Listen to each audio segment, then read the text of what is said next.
ইডির মামলা তো ইডি দেখবে, কিন্তু আমাদের বক্তব্য হচ্ছে যে একজন মুখ্যমন্ত্রী যদি ভারতবর্ষের সংবিধান, ভারতীয় ন্যায় সংহিতা সেটা যদি ভাবেন যে উনি সেটাকে বাধা দিতে পারবেন, একটা ইন্ডিপেন্ডেন্ট ইনস্টিটিউশন আসছে একটা রেড করতে, ওখানে গিয়ে উনি বাধা দিয়ে ফাইল চুরি করে ডকুমেন্টস চুরি করে চলে আসবেন আর তারপর অসত্য কথা বলবেন যে আমাকে ইডি বলেছিল ফাইলটা নিয়ে যেতে, এটা তো আগামী প্রজন্মের জন্য বা দৃষ্টান্তমূলক একটা শাস্তি দেওয়া দরকার আগামী যারা এমএলএ এমপি হবে বা যারা লিডার হবে তাদের জন্য, যে যত বড়ই লিডার আপনি হন না, আপনি কিন্তু ভারতীয় ন্যায় সংহিতা বা ভারতবর্ষের সংবিধানের ঊর্ধ্বে নয়।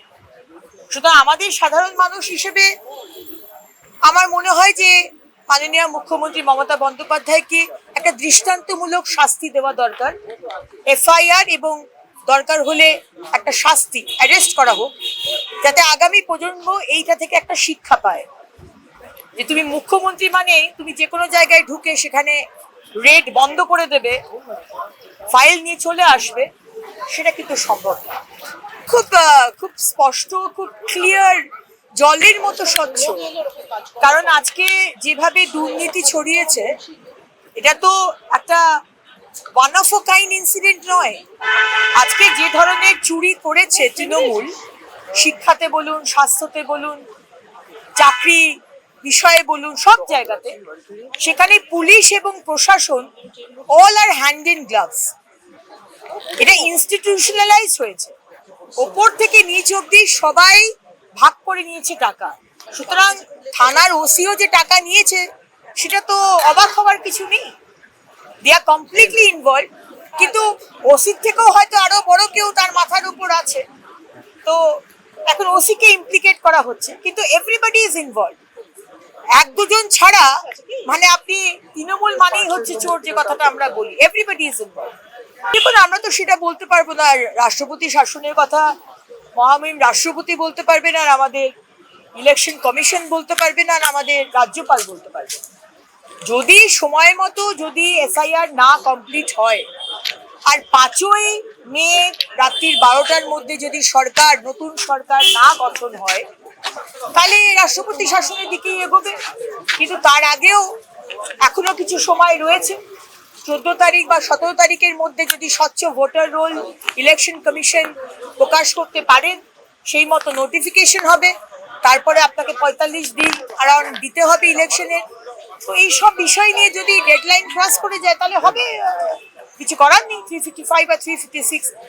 কিন্তু মমতা ব্যানার্জি যদি ভেবে থাকেন যে আমি এসআইআর কিছুতেই করতে দেব না কারণ আমার ভোট ব্যাংক কাটা যাচ্ছে বলে, তো সেটা তো হবে না। কারণ এসআইআর এর আগেও হয়েছে এবং আমরা সবাই জানি যে পশ্চিমবঙ্গে এসআইআর এর ভীষণভাবে দরকার। কারণ আমরা বাংলার মানুষ, আমরা এই রোহিঙ্গা মুসলমান আর বাংলাদেশি মুসলমান আর মৃত ভোটার, শিফটেড ভোটারদের আমাদের ইলেকট্রাল রোলে আমরা থাকতে দেব। সংঘাত তো প্রথম দিন থেকে মমতা ব্যানার্জি করেছেন। আমরা তো দেখেছি যে আরো অনেকগুলো রাজ্যে এসআইআর হচ্ছে, কিন্তু কোথাও আমরা এই ধরনের নন কোঅপারেশন বা অসভ্যতা আমরা কিন্তু দেখিনি। এবং এখানেও বারবার আপনি জানেন যে 2জন ইআরও এবং 2জন এই ইআরওর সাসপেনশনের জন্য বলা হয়েছে, এফআইআর এর জন্য বলা হয়েছে, সেখানে সাসপেন্ড করা হয়েছে কিন্তু এফআইআর করা হয়নি। ডেটা এন্ট্রি অপারেটর নিতে বলা হয়েছিল যাতে বিএলওদের সুবিধা হয়, সেটা নেওয়া হয়নি। বারবার মুখ্যমন্ত্রী রাজনীতি করছেন, কখনো বলছেন 60 জন মারা গেছে, তার কদিন বাদে বললেন 140 জন এসআইআর এ মারা গেছে, গতকাল উনি প্রেস কনফারেন্স করে বললেন 150 জন মারা গেছে। তাহলে মুখ্যমন্ত্রী একদিনের মধ্যে 140 আর 150 মানে একদিনের মধ্যে 10 জন মারা গেল।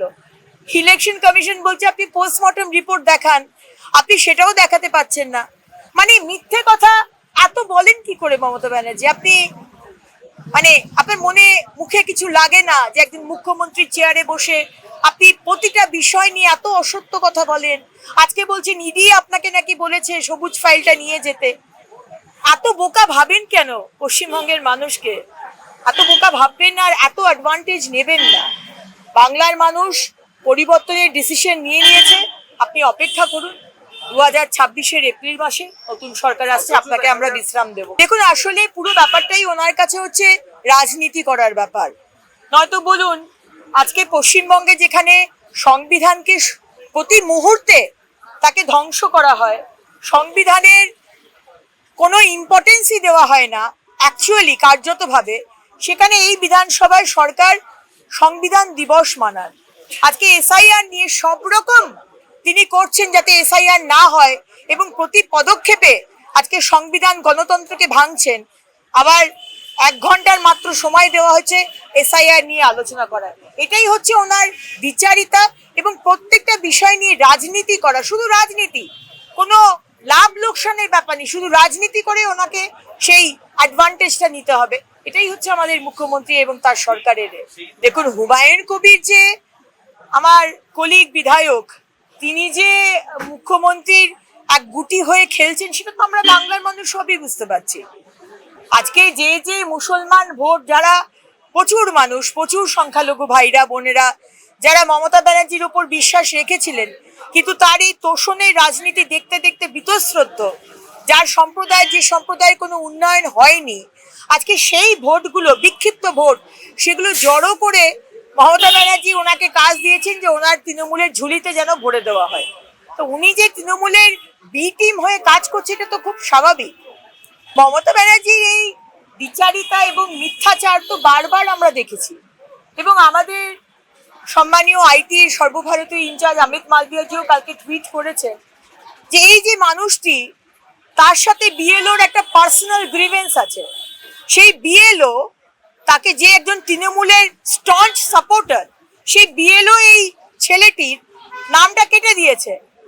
সেইটাকে বিজেপির ঘাড়ে দোষটাকে তুলে মুখ্যমন্ত্রী তাকে কালো চাদর পরিয়ে নিয়ে যাচ্ছেন। এই বিচারিতা, এই মানে এগুলো সহ্য করা যাচ্ছে না, এগুলো নেওয়া যাচ্ছে না। ওনার যে মিথ্যাচার, এগুলো আর নেওয়া যাচ্ছে না আর কি। এবং বাংলার মানুষ এই কারণেই ডিসিশন নিয়ে নেওয়া হয়েছে যে এই সরকার আর না, এই তৃণমূল আর নয়। এত ক্যামেরা, এত আপনারা ফুটেজ দেখান, শুধু বললে তো হবে না। মমতা ব্যানার্জি, পুলিশ, দিল্লি পুলিশ ঢুকে বঙ্গভবনে সার্চ করেছে, আপনি ফুটেজ দেখান, তাহলে আমরা বিশ্বাস করব। আপনি মিথ্যে কথা বলে যাবেন একের পর এক, আমরা তো বিশ্বাস করবো না এই কথা। এর আগেও আপনি এসআইআর নিয়ে বলেছেন এত লোক মারা গেছে, 40 জন মারা গেছে, 60 জন মারা গেছে, 150 জন মারা গেছে। আপনাকে বারবার ইলেকশন কমিশন বলেছে পোস্টমর্টম রিপোর্ট দিন, পোস্টমর্টম রিপোর্ট দিন, কেন দিচ্ছেন না? যদি আপনার মনে হয় যে এরা এসআইআর এর জন্য হার্ট অ্যাটাক করে, প্যানিক অ্যাটাক হয়ে মারা গেছে, আপনি পোস্টমর্টম দিন, রিপোর্ট দিন। আপনি দিতে পারছেন না, কারণ আপনি তো মিথ্যাচার করছেন। বারবার মানুষকে ভুল বুঝিয়ে আপনি এই এসআইআর প্রসেস বন্ধ করতে চাইছেন। আমরা এটা করতে দেব না। কেন মাঝরাতে তারা বঙ্গভবনে গিয়েছিল? আমি সকালটা অবধি দেখেছিলাম, বঙ্গভবনে দিল্লি পুলিশ ছিল, কিন্তু মুখ্যমন্ত্রী যেটা বলছেন যে ঘরে ঢুকে ঢুকে সার্চ করছে, সম্পূর্ণ মিথ্যে কথা। ভয় তো পাচ্ছেন, এবং ভয় তো পাবেন সব থেকে বাংলার মানুষের থেকে। কারণ বাংলার মানুষ বলুন, আজকে পুলিশের যে নিচের স্তর বলুন, আজকে প্রশাসনের নিচের স্তর বলুন, তারা বীতশ্রদ্ধ হয়ে গেছে। এবং আপনার যে আসলিয়াত, রিয়ালিটি, আপনি কি চাইছেন বাংলাকে নিয়ে, আপনি কি, আপনার কি এজেন্ডা, আপনি কিভাবে তোষণের রাজনীতি করে বাংলাদেশের জামাতের কথায় আপনি সরকার চালাচ্ছেন। আজকে ওয়াও মোমোর কারখানায় আমাদের 23-26 জন ভাইরা মারা গেল, সেখানে যাবার আপনার একবারও সময় হলো না। 5 দিন আপনি কলকাতায় ছিলেন, একটা বারের জন্য আপনার যাওয়ার সময় হলো না। 27 জন নিখোঁজ, তার পাশে আপনি দাঁড়াননি, কিন্তু আপনি দৌড়ে গেলেন, কারণ এসআইআরটাকে আপনাকে বন্ধ করতে হবে। ইডির এগেইনস্টে আপনার যে মামলা, আপনি পিটিশন করেছেন যাতে নিজেকে বাঁচাতে পারেন, এবার বাঁচাতে পারবেন না। আপনি যা করেছেন, আপনাকে তার শাস্তি পেতে হবে। যে এত আবার কথা বলে তৃণমূল, কেন্দ্র সরকার কি দিয়েছে, কেন্দ্র সরকার এতদিনে কি দিয়েছে, আরে আপনারা কি করেছেন? কেন্দ্র সরকার, আজকে আপনি বললেন প্রায় 70টার মতো প্রজেক্ট রুকে রয়েছে। আজকে জমি দিচ্ছেন না মুখ্যমন্ত্রী। জমি দিলে যদি মোদিজির নাম হয়ে যায়, জমি দিলে যদি কেন্দ্র সরকারের নাম হয়ে যায়, আজকে এয়ারপোর্টের জন্য জমি চাইছে, এয়ারপোর্টের জমি দিচ্ছে না। আজকে বিএসএফ কে বলছে বর্ডারের ফেন্সিং করার জন্য জমি দিতে, সেই জমি দিচ্ছে না। আর রাজনীতি করছেন তৃণমূল, যে আপনারা কি করেছেন, আর উনি রেলমন্ত্রী থাকাকালীন কি করেছিলেন? আপনি শুধু ফাউন্ডেশন স্টোন লে করেছিলেন মুখ্যমন্ত্রী। আপনি বলেছিলেন 36টা ফ্যাক্টরি হবে, আপনি কিচ্ছু আনতে পারেননি, আপনি শুধু নাম ঘোষণা করেছেন। কত টাকার বরাদ্দ সেটাও আপনি ঘোষণা করতে পারেননি। বাংলার মানুষ বুঝেছে বাংলার যা অবস্থা, যদি বাংলাকে বাঁচাতে হয় তাহলে বিজেপি ছাড়া গতি নেই, বিজেপিকেই আনতে হবে, তবেই বাংলা উপর দিকে যাবে। আজকে সারা ভারতবর্ষের মধ্যে প্রথম বন্দে ভারত স্লিপার ট্রেনকে আনা হলো মালদাতে। এখন সেই মানে এত দামি একটি ট্রেন, এত সুপার টেকনোলজি দিয়ে করা, তার উপর যদি স্টোন পেল্টিং হয়, পাথর ছোড়া হয়, এর আগেও আমরা দেখেছি বন্দে ভারতে ভাঙা হয়েছে, অন্য এতো ভাঙা হয়েছে, সেখানে তো রাজ্য সরকার থেকে কোনো অ্যাকশন নেই। আর যদি এরকম স্টোন পেল্টিং উত্তরপ্রদেশে হয়, যোগীজি ঠান্ডা করে দেবে, যা হয়েছে তার কম্পেনসেশন আপনাকে দিতে হবে আপনার বাড়ির প্রপার্টি থেকে। এখানে তো সেই বিষয় নেই। যারা স্টোন পেল্টিং করবে তারা মমতা ব্যানার্জির আশীর্বাদ পাবে, বাবা খুব ভালো করেছো, বন্দে ভারত ভেঙেছো, কেন্দ্র সরকারের দারুণ কাজ করেছে। এইটা হচ্ছে আমাদের রাজ্য সরকারের। সুতরাং সত্যি যতদিন এই সরকার আছে, আর 3 মাস 95 দিন ডিউরেশন, এই মানে ওই এরিয়াতে আমার মনে হয় সত্যি যেটা ভাবছে যে কি করে ট্রেন চালাবে এরকম একটা জায়গায়, সত্যি খুব চিন্তার। তার যখন অলরেডি জেড ক্যাটাগরি সিকিউরিটি রয়েছে, তাহলে তো তখন তো বাংলা থেকে নেওয়ার দরকার নেই। তার মানে ওনার কোথাও মনে হচ্ছে যে ওনার গুন্ডা বাহিনী ছাড়া পুলিশ, যারা পুলিশ কম ক্যাডার বেশি, তৃণমূলের ক্যাডার বেশি, তারা ছাড়া বোধহয় উনি যে যা করেন আর কি, যা ভ্যান্ডালিজম উনি করেন, সেটা বোধহয় আটকানো যাবে না। ওনার ওই সেই পুলিশকেই দরকার। যে কারণে আমি শুনলাম যে ব্যারাকপুর থেকেও প্রায় 22 জন তারা গেছে ওখানে।